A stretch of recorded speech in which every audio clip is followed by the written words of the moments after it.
আপনারা আজকে যে ভিডিওটা দেখবেন সেটা হচ্ছে আমরা এই যে শীতকালে একটা এখন ডিসেম্বর মাস, এই সময়টা যে সাপের উপদ্রব কিন্তু আরেক ধরনের বাড়ছে। সেটা হচ্ছে মানুষের ঘরবাড়ি, এবং কোনো সময় হয়তো দেখা যাচ্ছে, কারণ ওদেরও ঠান্ডা লাগে, ওরা সেই দিনের বেলা ওদের শরীরে দেহে তাপমাত্রাটাকে গ্রহণ করে, যার ফলে ওরা ঘরের হয়তো আনাচে কানাচে না থেকে হয়তো রোদের মধ্যে কোনো গাছের ডালে বসে থাকে।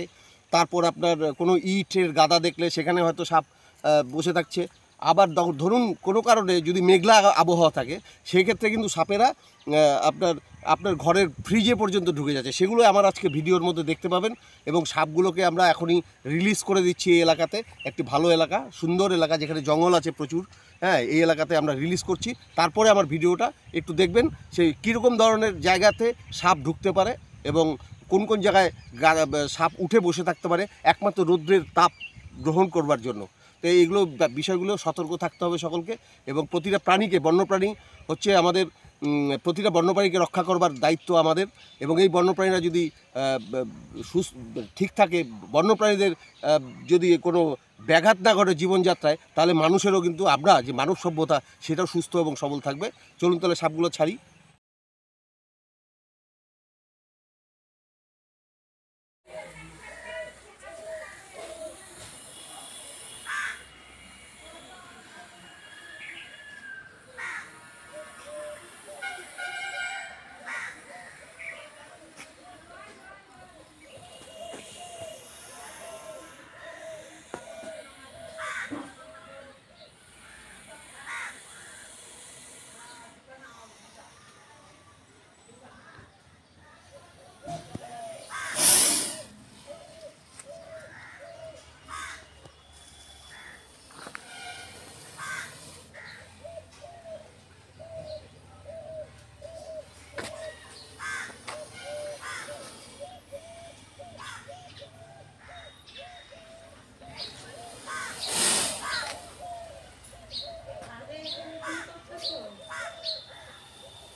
হ্যাঁ, চালু হয়েছে। কি লাগবে? লাঠি লাগবে?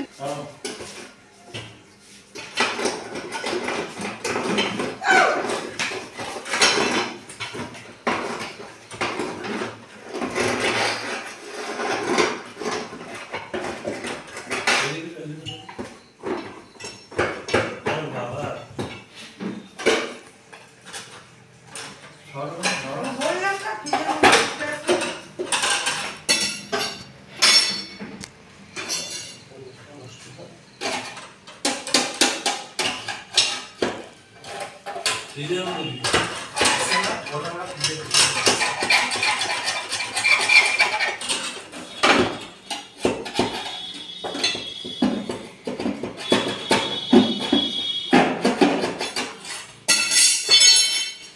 এইদিকে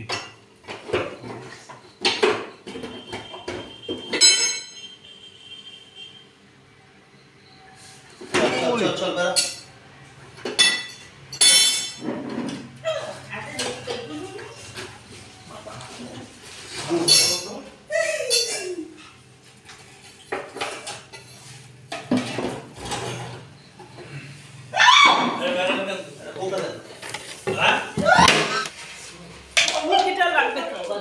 হ্যাঁ, মুটকি লাগবে। এটা কি সাপ? গোমা গোমা। হ্যাঁ,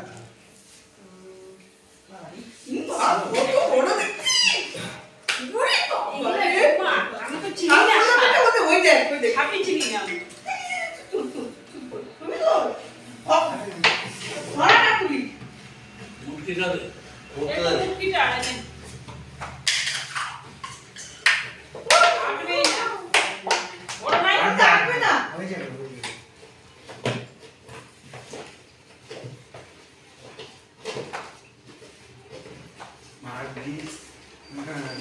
তুমি দেখছো এটাতে একটা খবর মারতে হবে আমি বলেছিলাম তুমিও মনে লাগে ওইটা তো।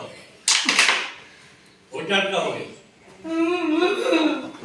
আর ওইটা চালিয়ে দেখ হ্যাঁ এটা ব্যাগ দেন তো কাপড়ের ব্যাগটা মা ওরা বলছে মা দাদা খাবার খাচ্ছে দেখি দেখি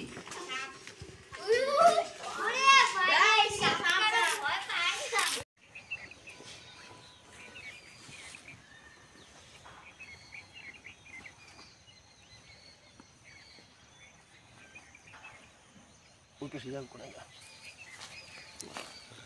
এবার আমাকে নিয়ে তো আমাকে ঠিক আছে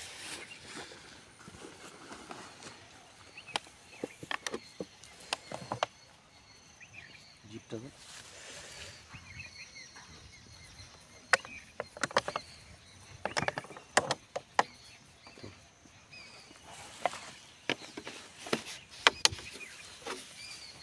জুম করে নে না মাথায় কি বুদ্ধি টুদ্ধি নেই নাকি নে দেখ এবারটা পোস্ট কর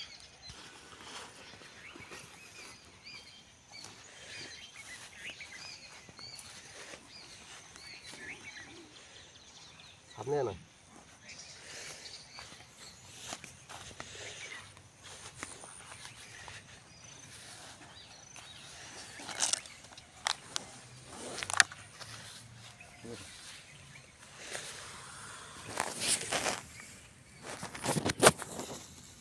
আমাকে শুদ্ধ ওটা